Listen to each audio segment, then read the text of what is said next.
I hate everything. I think we're getting dumber. Do you think we're getting dumber? It's definitely true.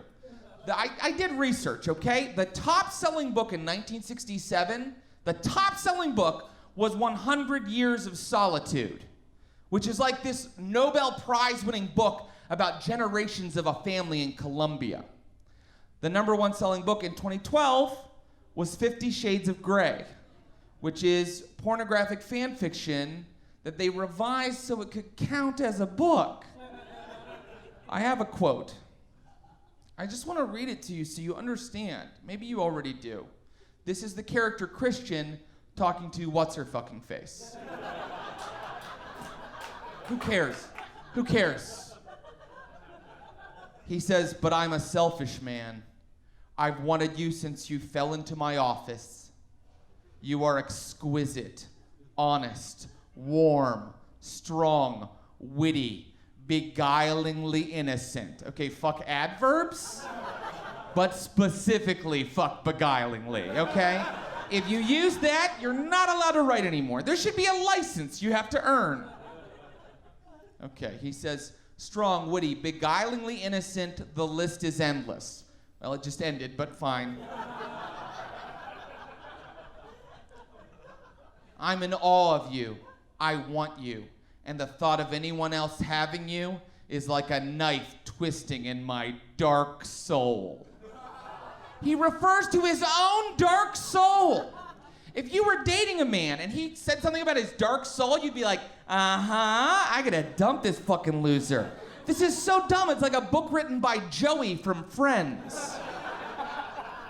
This is like 100 monkeys sat down at 100 typewriters and then abandoned their ideals. You know what I mean? They were like, fuck it, money and bananas. Who gives a shit? And when people were reading Twilight and The Hunger Games, I was like, well, at least people are reading. But when they started reading this, I was like, stop reading, you're doing it wrong. Number one selling musical artist last year. Number one selling musical artist, Taylor Swift. Fuck her, she sucks. She's shitty. If you like her, you're a shithead. Fuck you. Haters gonna hate. Players gonna play.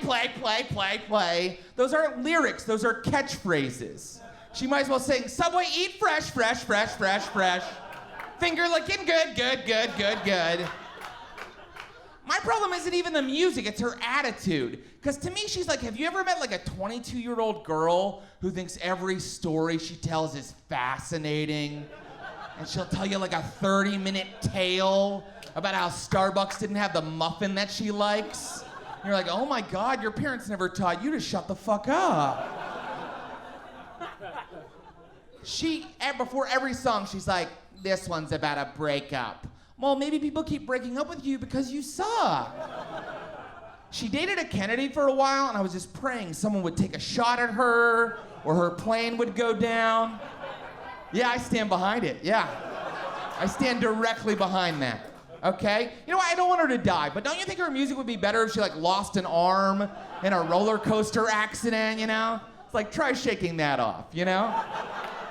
She'd have all these great new songs like Handling It, like it would be so good. And just compare her to the number one songs in the 70s. One of the number one selling artists of the 70s was Simon and Garfunkel. They sang songs that were like, are you going to Scarborough Fair? Parsley, sage, rosemary, and thyme. That's so smart, I don't even know what the fuck they're talking about. Some sort of medieval fair? They went to their manager. They were like, we want to do a song about medieval agriculture. He was like, it sounds like it'll sell. I'll get the studio ready. And in the 2000s, the top selling artists were like Linkin Park, Josh Groban, who I'm convinced is some sort of money laundering scheme.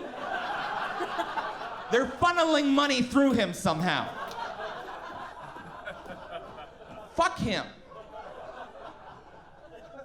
Number one selling movie in 1979 was Kramer versus Kramer, which is just a serious drama about divorce. It's about the disintegration of the American family. It's not a fun time. And people were just like, I need to see this. It's my duty. I'm gonna go to Kramer versus Kramer. Number one movie in 2004 was Shrek 2, whose tagline was, "The wait is ogre."